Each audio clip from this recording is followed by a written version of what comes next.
They say blood is thicker than water. That is the sweetest lie used to bind you into enduring their cruelty 100 times over. For 29 years, my family treated me like an ugly stain on their perfect portrait. But what happens when the outcast holds the very keys to the prestige they desperately crave?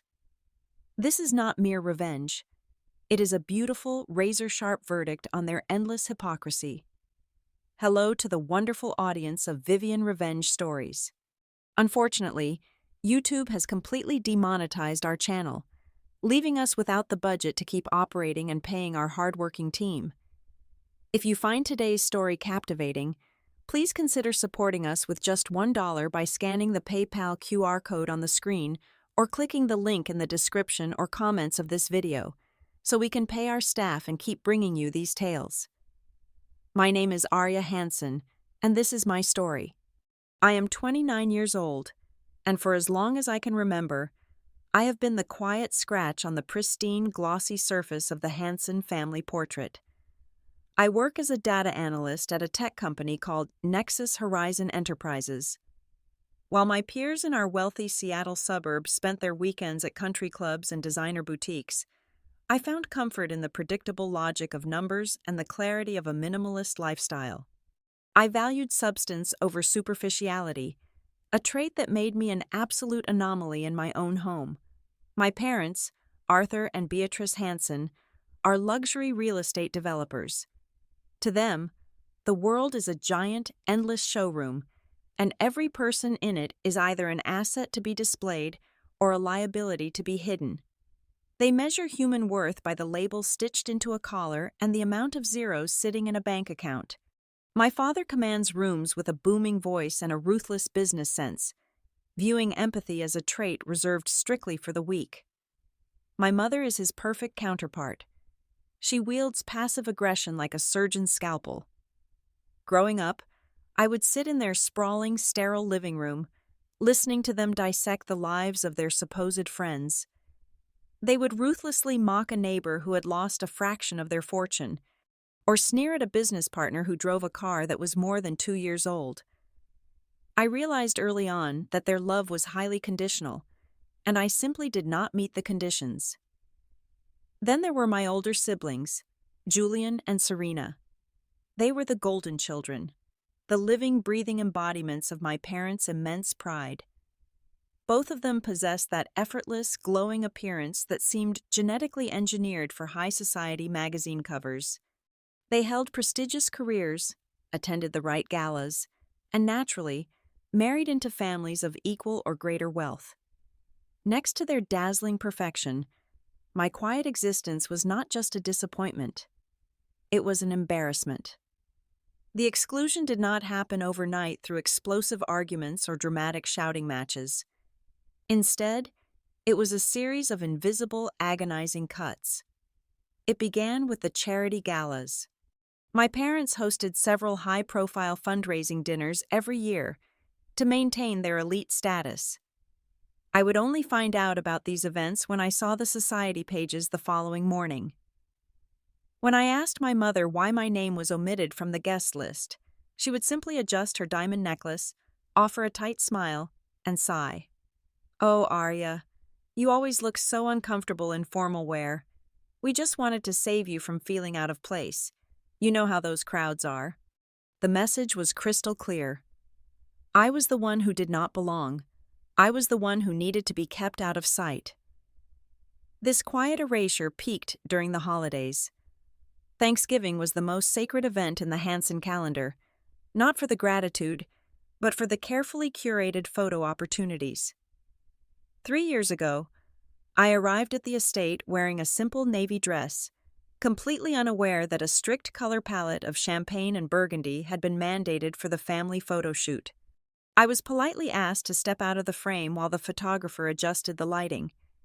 They promised to take a few pictures with me afterward. They never did. Weeks later, the official holiday card arrived in my mailbox. There they were: Arthur, Beatrice, Julian, and Serena, beaming in perfect color coordination. The space where I had been standing during the informal shots was seamlessly photoshopped out. I was literally erased from the family narrative. When I confronted him, my father's excuse was as cold and rehearsed as his real estate pitches. The composition was just a bit off, sweetie. It is nothing personal. We are just maintaining the brand. Maintaining the brand. That was what our family was to them, a corporation masking as a household. In the corporate world, underperforming assets are liquidated. In the Hanson family, they are simply cropped out of the picture. I did not shed a single tear. Crying requires a baseline expectation of love, and I had learned long ago to stop expecting it. Instead, I poured myself into my work at Nexus Horizon Enterprises. At my job, data did not lie. Algorithms did not care if my shoes were from last season. I thrived in an environment where logic and merit dictated success. Yet the gravity of their rejection was a suffocating weight. Every interaction with them was laced with a patronizing poison. "How quaint," my sister Serena would say, barely glancing at a thoughtful gift I had spent weeks searching for. "But you really should not have spent your little salary on us." They made sure I knew exactly where I stood in the hierarchy, firmly at the bottom, looking up at their unreachable pedestal. I accepted my role as the invisible daughter, believing that keeping my head down was the only way to survive their polished cruelty. But their need to protect their perfect image was about to push me completely over the edge. The climax of my isolation did not arrive with a thunderous argument. It crept in softly, disguised as an afternoon coffee date. 1 month before Serena was scheduled to marry into a lineage of shipping magnates, she texted me to meet her at an exclusive cafe downtown. The venue was absurdly expensive, the kind of place where a single cup of espresso cost $15. I arrived in my usual work attire, a tailored but understated blazer, while Serena sat bathed in the afternoon light, draped in silk that probably cost more than my monthly rent. She did not bother with small talk. She slowly stirred her drink, her diamond engagement ring catching the light, and looked at me with eyes completely devoid of warmth. "I am not welcoming you to the wedding," she stated. Her voice did not waver. It was flat, transactional, and chillingly calm. "Your sloppy appearance and your tedious little data job will only make my future in-laws ask questions I simply do not want to answer. You understand, right?" She did not ask for my forgiveness. She demanded my compliance. The physical space between us across that tiny marble table felt like an expansive, freezing ocean. I looked at her perfectly contoured face, searching for a flicker of guilt, a fleeting shadow of sisterly affection. There was absolutely nothing. She was protecting her investment, and I was merely a bad debt being written off the books. I nodded once, paid for my own black coffee, and walked out into the brisk Seattle air. The chill outside was nothing compared to the ice in my chest.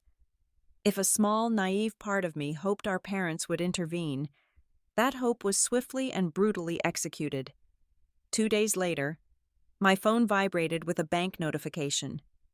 It was a transfer of $500 from Beatrice Hanson. A few seconds later, a text message arrived from my mother. It did not contain an apology or a plea for understanding. It read, "Book yourself a nice spa weekend during the ceremony so you do not feel sorry for yourself." It was a payoff. Hush money from my own mother. They were willing to spend $500 to ensure my absence. A trivial fee to guarantee their aesthetic perfection remained untainted. They wanted me to be distracted by a massage while they posed for magazines, pretending I did not exist. I stared at the screen until the numbers blurred. I did not touch that money. It sat in my account like a toxic spill, a constant reminder of my exact market value to the people who brought me into this world. You would think the capacity for hurt would max out after such a profound betrayal, but my family was exceptionally gifted at finding new depths of cruelty. Fast forward 3 years. It was Julian's turn to walk down the aisle. His wedding was slated to be the most extravagant society event of the decade, a multi-million-dollar spectacle at an oceanfront resort. By then, I had conditioned myself to expect nothing. I assumed I would simply be ignored, left to find out about the nuptials through the inevitable media coverage. I was wrong. Julian managed to elevate the humiliation to an entirely new clinical level. 2 weeks before his big day, I received an email. It was not from Julian himself. It was sent by his executive personal assistant. I opened the message, my eyes scanning the sterile corporate font. The assistant informed me, in the most highly professional and detached language possible, that the wedding would be heavily guarded by private security. Then came the sentence that felt like a physical blow to the stomach.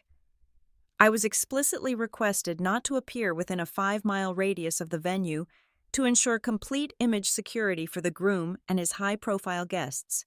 An image security radius. I was not just an embarrassment anymore. I was a contamination risk. I was being treated like a stalker, a dangerous variable that needed to be mathematically eliminated from their perfect equation. The message was glaring, echoing through the empty rooms of my apartment like a judge reading a life sentence. You are not welcome at our weddings. They had said it to me over and over, first with silent exclusions, then with a cafe dismissal, and finally with a legally binding perimeter. I sat in the glow of my laptop screen, waiting for the familiar sting of tears. But my eyes remained completely dry. The reservoir of grief I had carried for 29 years was suddenly and entirely empty. In its place, a sharp, profound clarity took hold. You cannot be abandoned by people who never truly held you. You cannot be exiled from a home that was only ever a showroom. My family was not a sanctuary. They were a sinking ship of vanity, and I was finally giving myself permission to get on the lifeboat. Action immediately replaced the agonizing paralysis I had lived in for so long. The very next morning, I walked into the HR department at Nexus Horizon Enterprises and requested an immediate transfer to our newly opened branch in Colorado. Within 48 hours, my apartment was packed into cardboard boxes. I went to a local cellular carrier and changed my phone number, severing the digital cord.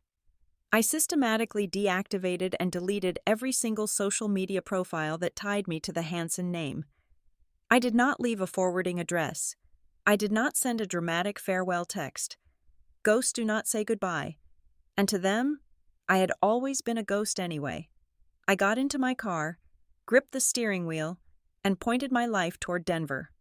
With every mile I put between myself and Seattle, the suffocating weight of their judgment lifted.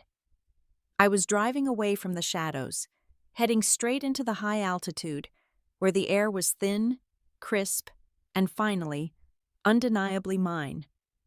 Denver was not just a change in geography. It was a complete psychological resurrection.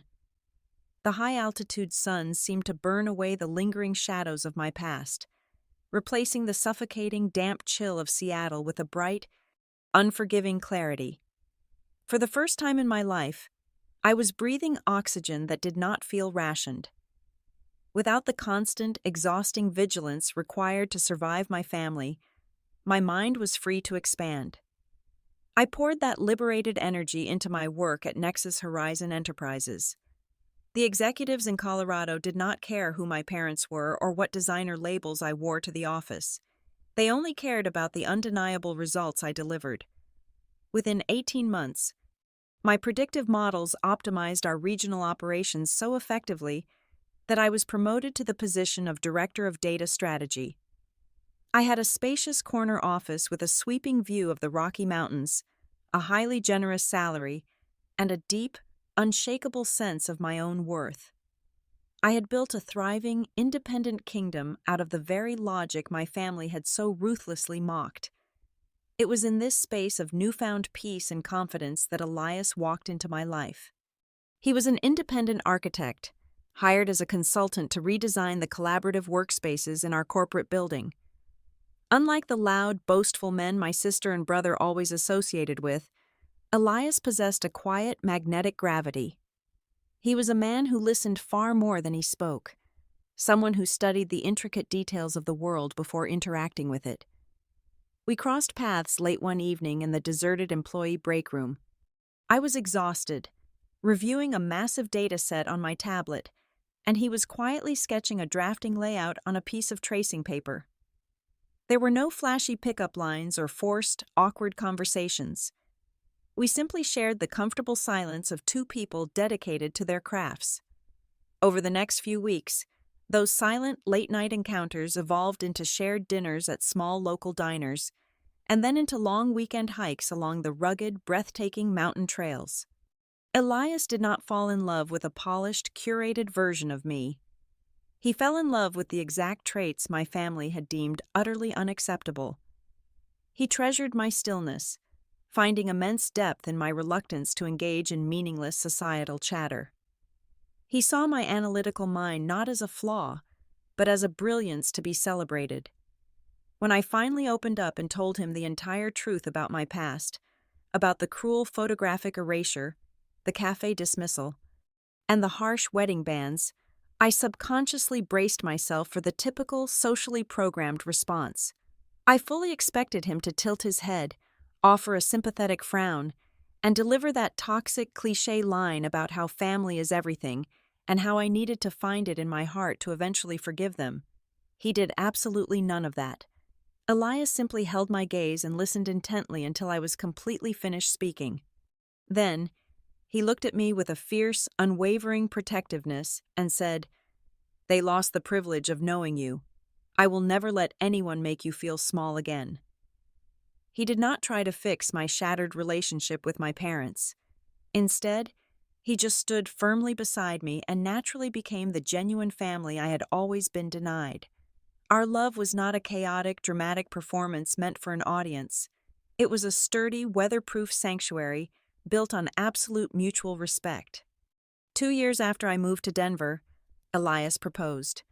It happened during a brutal, howling blizzard in a small, rented wooden cabin high up in the Colorado mountains.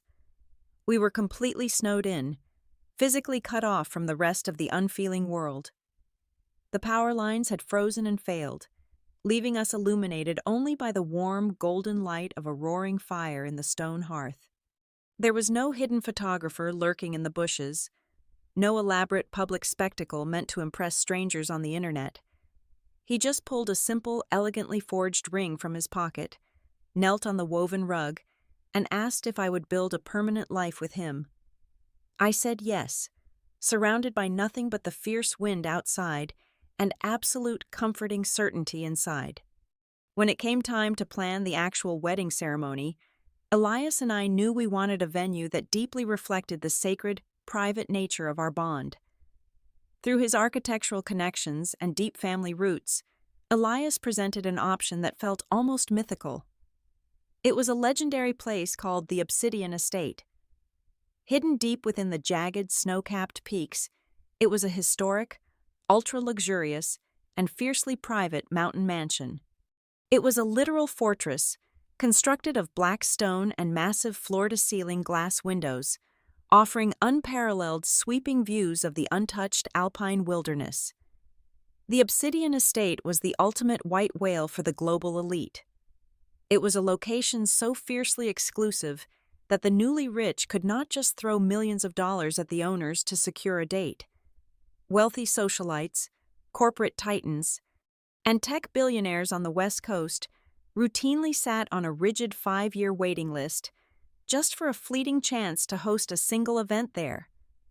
It was an ultimate symbol of true, untouchable prestige. We chose it not for the societal status, but for the breathtaking natural beauty and the absolute ironclad guarantee of privacy it offered. It was the absolute perfect place to celebrate our quiet victory.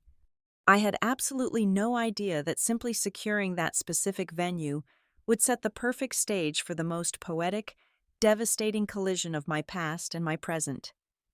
My quiet, private victory was never meant to be a public spectacle, but the universe has a highly ironic sense of humor.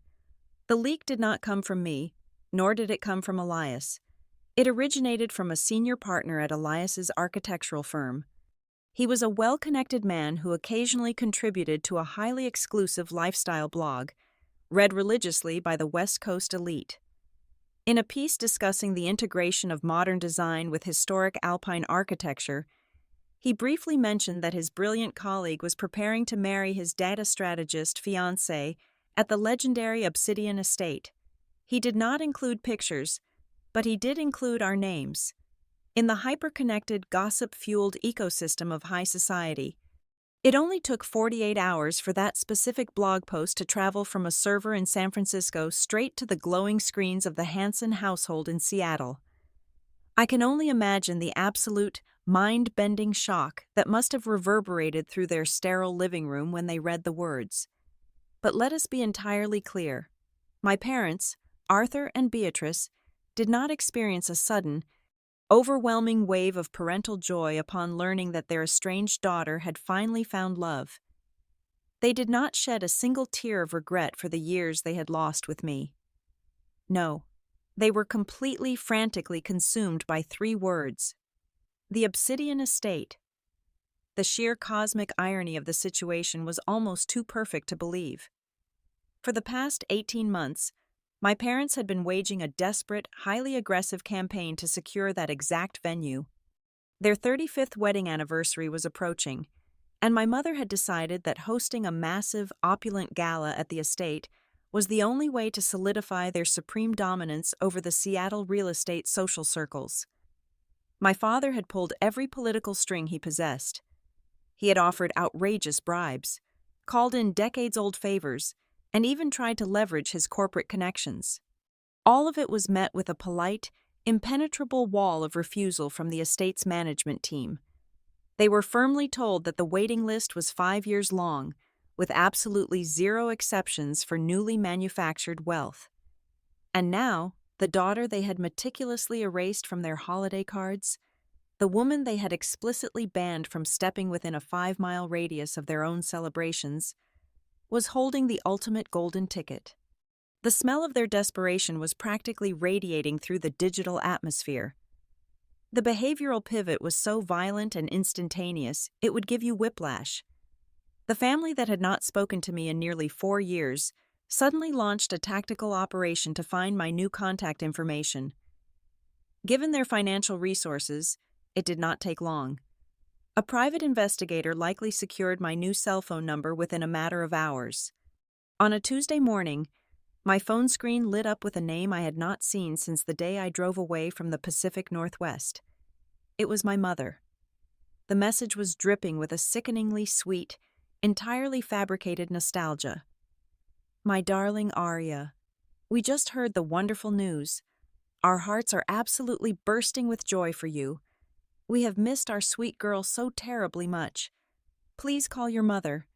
We need to celebrate. I stared at the glowing text, feeling absolutely nothing but a cold, clinical amusement. 30 minutes later, another message arrived, this time from my father, talking about how proud he was of my career and how he always knew I was destined for greatness. Then came Serena, offering to fly me out to Paris for a sisterly spa weekend to make up for lost time. It was a masterclass in psychological manipulation. They were acting as if the cafe dismissal, the $500 payoff, and the security perimeters had never happened. They were trying to gaslight me into believing we were just a normal, loving family who had simply drifted apart due to a minor misunderstanding. But the absolute pinnacle of their audacious entitlement came from my brother, Julian. He did not bother with the emotional theatrics. He simply assumed that his sheer existence commanded my immediate obedience. 2 days after my mother's initial text, Julian sent a message that perfectly encapsulated the Hansen family ethos. Family is still family. Mom and Dad have their outfits ready. Make sure to arrange a VIP table for us in the center. We need to take family photos.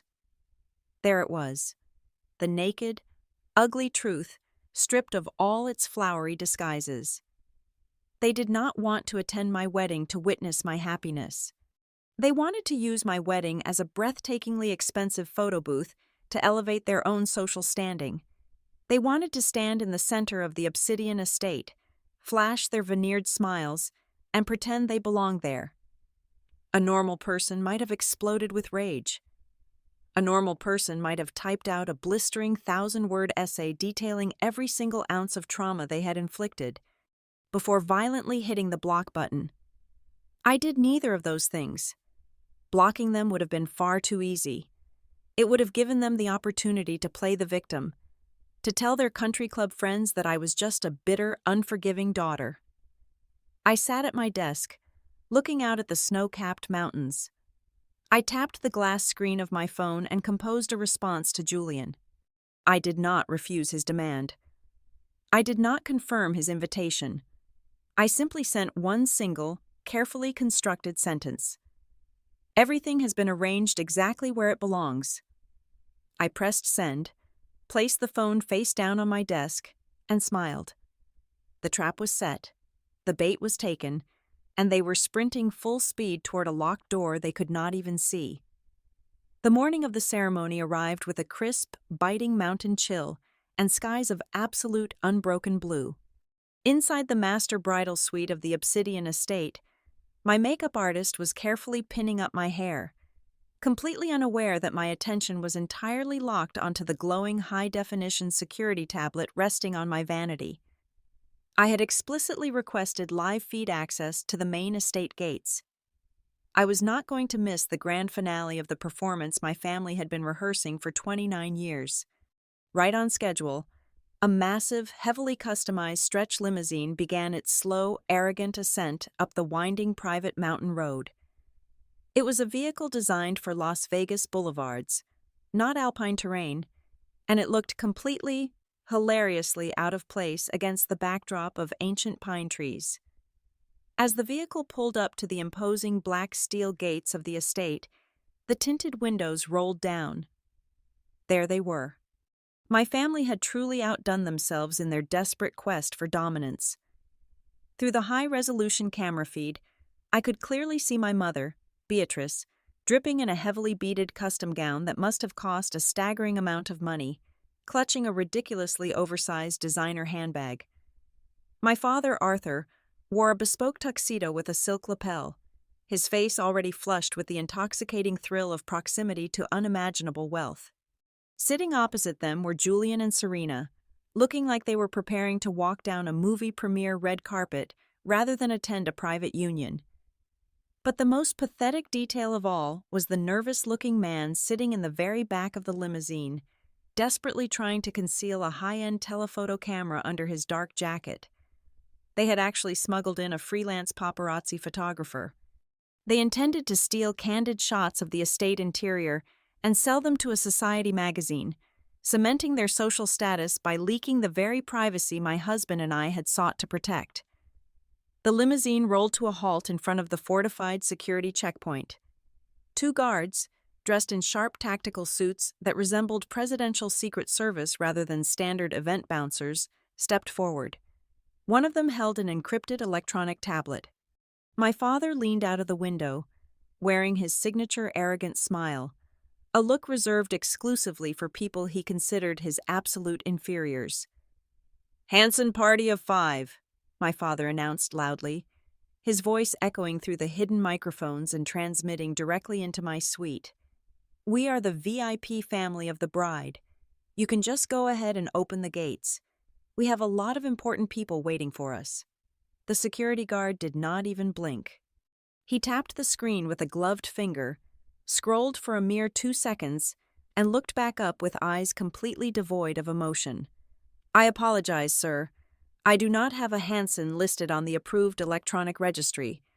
You will have to turn the vehicle around." My father's arrogant smile instantly vanished, replaced by the violent, red-faced indignation of a man who was not used to hearing the word no from service staff.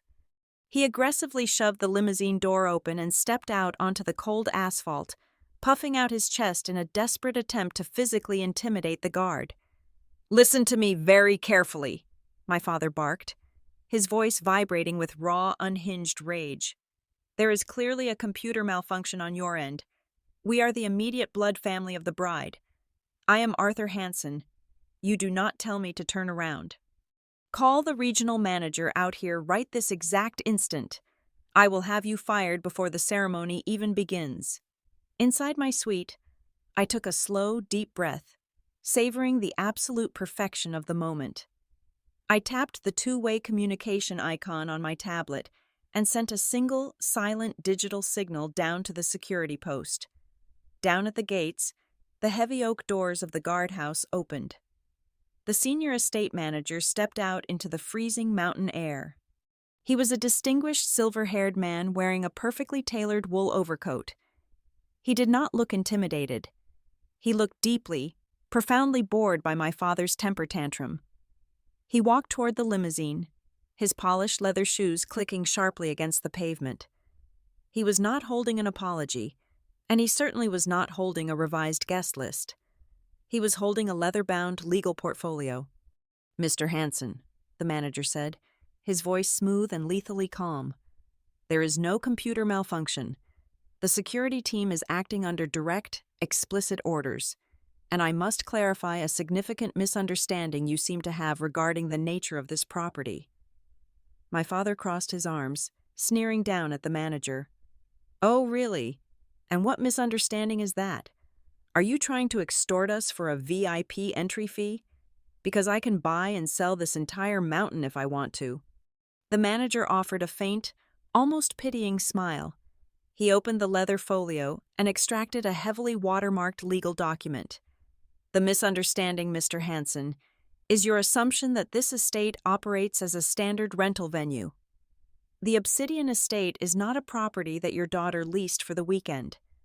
This entire mountain, including the grounds you are currently trespassing on, is the privately held inheritance of the groom's family conglomerate. And as of her legally binding marriage contract signed yesterday evening, Mrs. Arya is now the registered co-owner of this estate." The silence that descended upon the limousine was absolute. Through the camera, I watched my mother's jaw drop, her heavy diamond earrings swinging wildly as she physically recoiled. Julian and Serena froze in the back seat, their perfect, arrogant faces draining of all color. My father stood frozen on the asphalt, his mouth opening and closing like a suffocating fish, unable to process the astronomical wealth and power he had just collided with. The daughter they had deemed a financial embarrassment, the woman they had thrown $500 at to go to a spa, was now the supreme owner of the very fortress they had spent 18 months desperately begging to enter. "Furthermore," the manager continued, his voice echoing clearly over the mountain wind, "as the co-owner, she holds the ultimate veto power over all client interactions, event approvals, and security protocols regarding this venue." At that exact moment, the massive digital LED guest display screen mounted above the heavy iron gates flickered to life.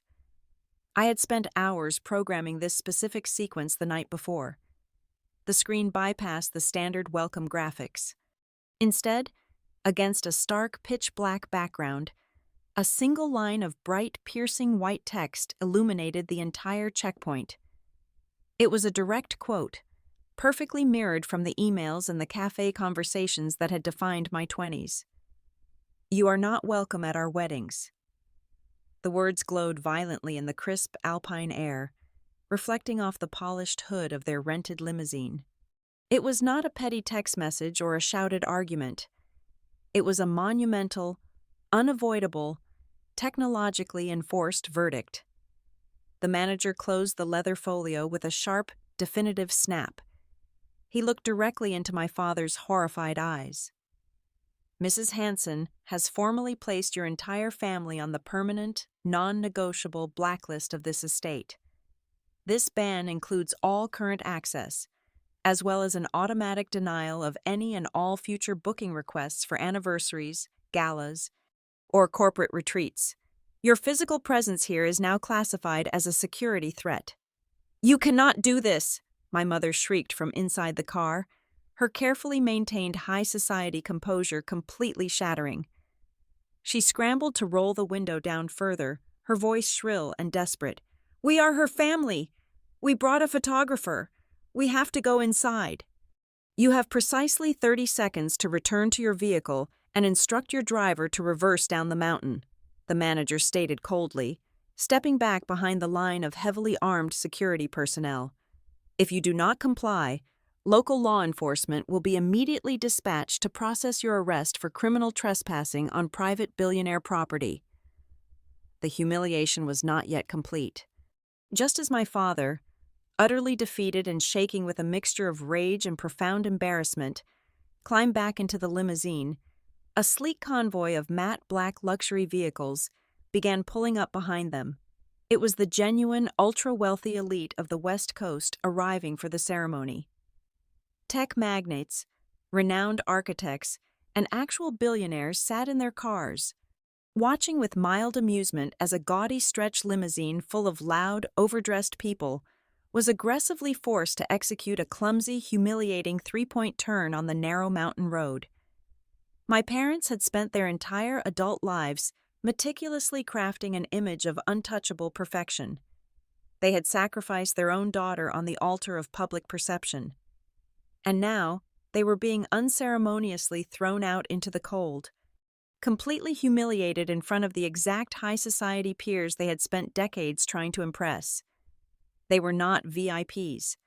They were a pathetic spectacle, a cautionary tale of greed being forcefully ejected from the kingdom. Inside my quiet, sunlit suite, I gently tapped the screen, turning off the live security feed. The screen faded to black, entirely erasing the Hanson family from my view. I stood up, smoothed down the intricate lace of my wedding dress, and looked at my own reflection in the mirror. There were absolutely no tears. There was no lingering guilt. There was only the sweet, intoxicating thrill of absolute justice. I turned my back to the tablet and walked out the door to meet my husband, leaving the ghosts of my past stranded outside in the freezing, unforgiving snow. Inside the thick stone walls of the mansion, the atmosphere was the exact opposite of the bitter, freezing chaos I had just left at the gates. My wedding did not feel like a corporate networking event or a staged photo opportunity for a magazine cover. It was beautifully, profoundly human. The great hall was filled with the rich sounds of genuine laughter, the clinking of crystal glasses, and the warm, unfiltered conversations of people who actually cared about us. There were no calculated seating charts designed to maximize business opportunities. We sat at one long, massive wooden table, surrounded by my colleagues who respected my mind and Elias's family who embraced my quiet spirit. For the first time in my 29 years of existence, I looked around a room filled with people and did not feel like a flaw that needed to be hidden. I was exactly where I belonged. 3 days later, the digital shockwaves finally reached me. We were relaxing in the private wing of the estate when my phone screen illuminated with a rapid succession of notifications. It was a Hanson family group chat, a thread I had not actively participated in for nearly 4 years. It was exploding. The messages were practically vibrating with pure, unadulterated venom. Julian called me a vindictive, ungrateful daughter who had humiliated the family name. Serena accused me of being a deeply disturbed individual who had planned this entire charade just to spite them. My mother sent a massive, multi-paragraph tirade about how I had shattered her heart and ruined their 35th anniversary prospects. I sat on the edge of the bed and read through every single word. Years ago, a barrage like this would have sent me into a spiral of crippling anxiety. I would have drafted a dozen apologies, desperately trying to explain my side, begging for them to understand my pain. But as I read their furious words now, I felt absolutely no anger. I felt no urge to defend myself. They were completely incapable of seeing their own cruelty, and I was finally done trying to hand them a mirror. With a light, almost effortless tap of my finger, I selected Leave Group and then Block. Just like that, the digital cord was completely and permanently severed. The true consequences, however, fell squarely upon the Hanson family, and it was entirely of their own making. High society in the Pacific Northwest functions exactly like a small town, just with significantly larger bank accounts. Gossip is the primary currency. Because they had chosen to throw a massive, shouting temper tantrum right in front of the arriving billionaire guests, The story of their humiliation spread like a terrifying wildfire. By the end of the week, Arthur and Beatrice Hansen were the laughingstock of the elite circles they so desperately worshipped. The rumors painted them not as prestigious developers, but as desperate, destitute social climbers who had tried to beg their way into a party they were not invited to. Decades of carefully constructed, flawless public relations crumbled overnight into mocking whispers at country club luncheons. They had spent their entire lives treating people like disposable assets, and the moment they lost their perceived value, the very society they idolized disposed of them. 2 weeks after the ceremony, Elias and I sat together on the expansive timber balcony of the estate. The morning air was sharp and clean, carrying the scent of pine and fresh snow. I held a warm mug of black coffee, looking out over the endless, pristine white valley below us. Elias wrapped a thick woolen blanket around my shoulders and sat down beside me, his presence a steady, comforting anchor. He looked out at the horizon, took a sip of his coffee, and turned to me. "Do you ever regret being so incredibly firm with them?" he asked quietly. I leaned my head against his shoulder, watching the morning sun reflect off the distant peaks. I thought about the little girl who used to hide in her room during charity galas, and I smiled. "No," I replied softly. I realized in that quiet moment that the absolute perfect revenge has nothing to do with screaming matches, destroying property, or actively ruining someone's life. True, devastating revenge is simply taking the broken pieces they left you with and using them to build a brilliant, towering kingdom of your own. It is the act of gently turning the key, locking the heavy doors, and leaving the toxic people outside in the cold, forever unable to touch your light. That profound, untouchable feeling is not anger. It is peace. Thank you so incredibly much to everyone listening to Vivian Revenge Stories today. Please let me know in the comments where in the world you are tuning in from. If you found today's journey meaningful, please consider supporting our channel with just $1 by scanning the PayPal QR code on your screen, or by using the PayPal link located in the description or the pinned comment. Your kindness allows us to pay our dedicated staff so they can support their families and continue bringing you more powerful stories. Take care and protect your peace.